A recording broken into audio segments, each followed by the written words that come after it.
నమస్తే. ఇన్నాళ్ళు నన్ను సపోర్ట్ చేస్తూ, ఎంకరేజ్ చేస్తూ మీ ప్రేమని నాకు అందిస్తున్న ప్రతి ఒక్కరికి కృతజ్ఞతలు. అలాగే ఈ వీడియో కూడా ఖచ్చితంగా మీకు ఉపయోగపడుతుంది. లైక్, షేర్ అండ్ సబ్స్క్రైబ్ చేసి మీ సపోర్ట్‌ని నాకు అందించండి. అలాగే ఈ వీడియో పట్ల మీకున్న అభిప్రాయాన్ని కామెంట్ సెక్షన్‌లో కామెంట్ చేసి తెలియజేయండి. ఇప్పుడు వీడియోని చూద్దాం. నమస్తే. Welcome to our channel. నేను పద్మిని. ప్రస్తుతం మనతో పాటు ప్రముఖ ఆధ్యాత్మికవేత్త, ఆస్ట్రోన్యూమరాలజిస్ట్, వేదిక్ వాస్తు స్పెషలిస్ట్, శ్రీ విద్య మరియు హనుమత్ ఉపాసకులు, బ్రహ్మశ్రీ డాక్టర్ సిస్లా జయశంకర్ గారు ఉన్నారు. మాట్లాడతాం. సార్ నమస్తే సార్. ఆయుష్మతి భవ. బాగున్నారండి? బాగున్నానమ్మా, మీరు ఎలా ఉన్నారు? నేను బాగున్నాను సార్. సార్, భర్త భార్యకి వశమై ఉండటం చాలా చాలా ధర్మబద్ధమే. భార్య భర్తకి వశమై ఉండటం అది కోరుకోవాలి కూడా. ఎందుకంటే ఇవాళ రేపు మనం చూస్తున్నాం, పరస్త్రీ వ్యామోహంలో కొట్టుమిట్టాడేటటువంటి మొగుళ్ళు, లేకపోతే పరపురుష వ్యామోహంలో ఉన్నటువంటి ఆడవాళ్ళు, అంతే కదా. అంతే. ఆ పురుషుడు వెళ్ళి స్త్రీ దగ్గర వెళ్తాడు కదా. అంటే ఆ స్త్రీలు పరపురుష వ్యామోహంలోనే ఉన్నారు కదా. డెఫినెట్ గా ఇద్దరు ఈక్వల్ రోల్ ని ప్లే చేస్తున్నారు. సో ఈ ప్రాబ్లం బాగా ఫేస్ చేస్తూ ఉన్నారు, ఆడవాళ్ళు అవ్వచ్చు, మగవాళ్ళు అవ్వచ్చు. అలాగే ఇక వ్యసనాలు అయితే కొన్ని ఏళ్ల నుంచి ఎలాగో ఉండనే ఉన్నాయి. వ్యసనాలకి వాటి బారిన పడి అసలు భార్యల్ని లేకపోతే కుటుంబాన్ని పట్టించుకోకుండా బలాదూరుగా తిరగటం, లేకపోతే తాగి పడుకోవటం, అసలు కుటుంబ భారాన్ని మోయట్లేదండి, ఆడవాళ్లే చేసుకురావటం అని అంటే నిజంగా చాలా చాలా కష్టం. కష్టం పగవాడికి కూడా రాకూడదు. లేకపోతే పిల్లల్ని పట్టించుకొని తండ్రి కనుక ఉంటే అది ఇంకెంత వాళ్ళ పిల్లలు విక్టిమ్స్ గా మారేటటువంటి పరిస్థితి ఉంటుంది. సో ఇట్లాంటి పరిస్థితులు ఉన్నప్పుడు భర్త తమ వశం అవ్వాలి అని అంటే ఏం చేయాలి? ఇట్లాంటి పరిస్థితి మాత్రమే, ఏదో అత్తగారి మాట వింటున్నాడు లేకపోతే ఆడపడుచు మాట వింటున్నాడు మాకు వశం అయిపోవాలంటే అది అయ్యే పని కాదు. అన్యాయంగా ఏదో మీకు ఇబ్బంది ఎదురవుతోంది అని అంటే మీకు ధర్మబద్ధంగా వశం అవ్వాలి అంటే ఏం చేయాలి? అసలు ఇవాళ రేపు వశీకరణం అనే దానికి అర్థమే మారిపోయింది. అవును, చాలా. అది ఆ వశీకరణం అనేది పెద్ద బిజినెస్ బ్యాంక్ అయిపోయింది. పెద్ద భయంకరమైన పదం అది. భయంకరమైన పదం, భయంకరమైన బిజినెస్. బిజినెస్ కూడానా? అంతే కదా మరి. వశీకరణ హోగా అని పెద్ద పెద్ద యాడ్లు వస్తాయి కదా, వశీకరణం చేయబడును.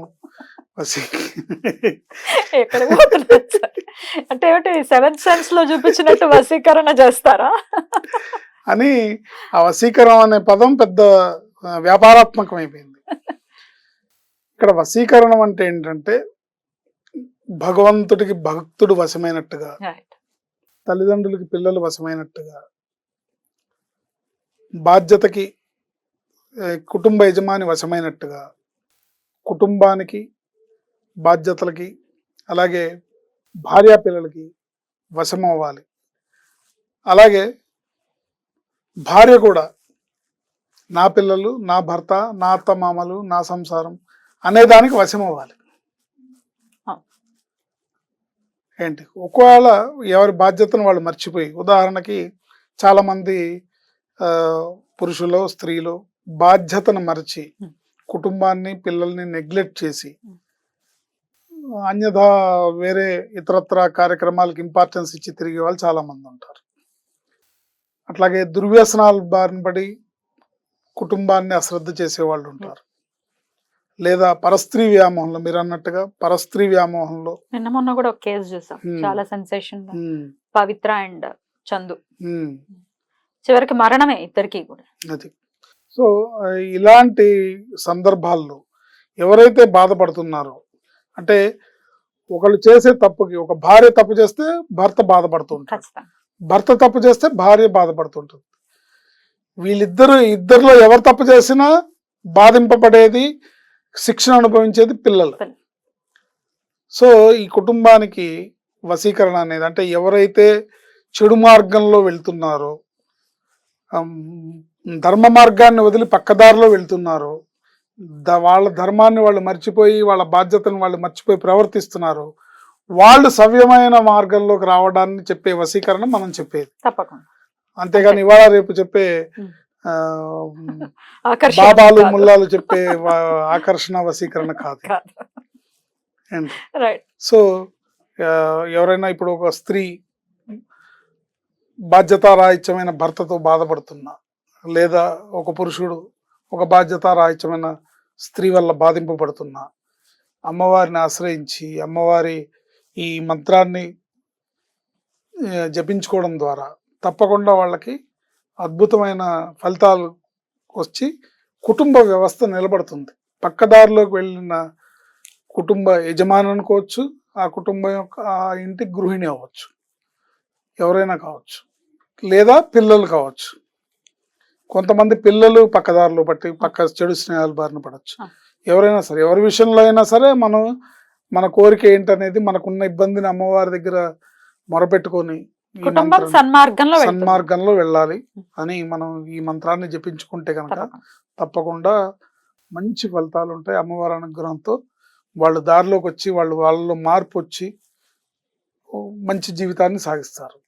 ఓం ఐం హ్రీం శ్రీం స్వాధీన వల్లభాయై నమః.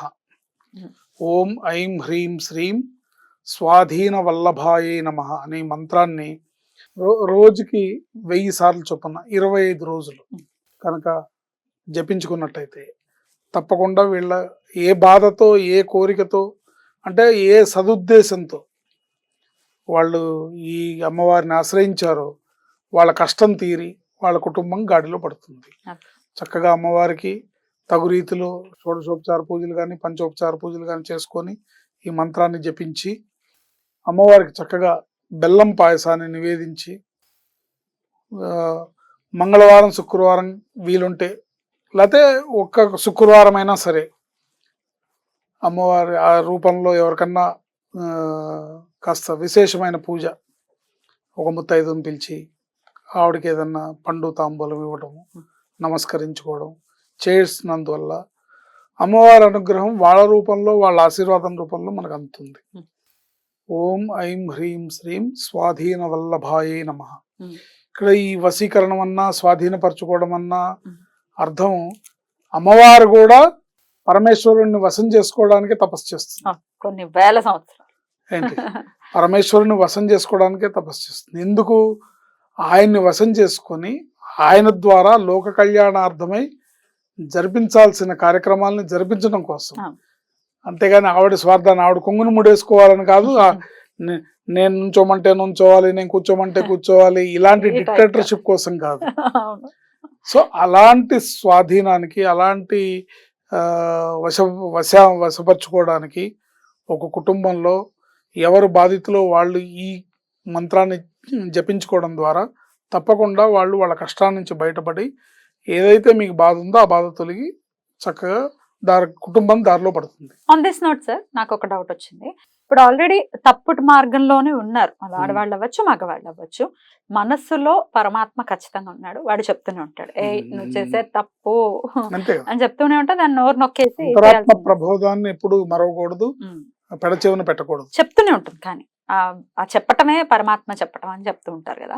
మరి అయితే కంట్రోల్ చేసుకోలేకపోతున్నామండి, మా మనస్సు మా కంట్రోల్లో లేదు అనుకున్న వాళ్ళు తమ మనసు తమ కంట్రోల్లో ఉండటం కోసం ఈ మంత్రాన్ని ఆశ్రయించవచ్చా? అంతే, ఆశ్రయించవచ్చు తప్పకుండా. రైట్. ఎందుకంటే మీరు చేస్తున్నది తప్పని తెలిసి మీరు చేయకుండా ఉండలేకపోతున్నారు కాబట్టి, అది చేయకుండా ఉండడానికి అమ్మ నాకు శక్తిని ప్రసాదించని అమ్మవారిని అడుగుతున్నారు కాబట్టి చేయొచ్చు. అదే పలానా ఆయన నాకు నచ్చాడు, ఆయన నాకు వశం అవ్వాలి ఏంటి, ఇలాంటి వాటికి ఇది ఎట్టి పరిస్థితుల్లో అమ్మవారు చూస్తూ ఊరుకోదు. ఏంటి, త్రిశూలం పెట్టి ఒకటి పొడుస్తుంది, జోలికి వెళ్ళదు. అటువంటి వాటి జోలికి వెళ్ళకూడదు. మన మనసు మనకి స్వాధీనంలో ఉండాలి అని అంటే మన మనసు స్వాధీనంలో ఉండాలి, మన ఆలోచన మన స్వాధీనంలో ఉండాలి. కుటుంబం అంతా ఒక కుటుంబ యజమానికి స్వాధీనంలో ఉండాలి. భర్త స్వాధీనంలో భార్య ఉండాలి, భార్య స్వాధీనంలో భర్త ఉండాలి, పిల్లలు ఉండాలి, ఆ కుటుంబం కుటుంబ వ్యవస్థే భారతదేశానికి పట్టుకొమ్మ. కుటుంబ వ్యవస్థే భారతదేశానికి బలం. ఇవాళ ప్రపంచం అంతా భారతదేశాన్ని చూసి గర్వపడుతూ ఈ కుటుంబ వ్యవస్థ మాకు కావాలని అడాప్ట్ చేసుకుంటున్న రోజుల్లో మనం మాత్రం పాశ్చాత్య పోకడలు పోసి ఇబ్బందులు పడతారు, కష్టాలని కొని తెచ్చుకుంటారు.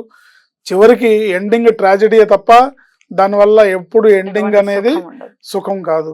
శుభం కార్డ్ అనేది ఎప్పుడైతే తప్పు చేస్తున్నామో వాళ్ళ జీవితంలో శుభం కార్డ్ అనేది పడదు.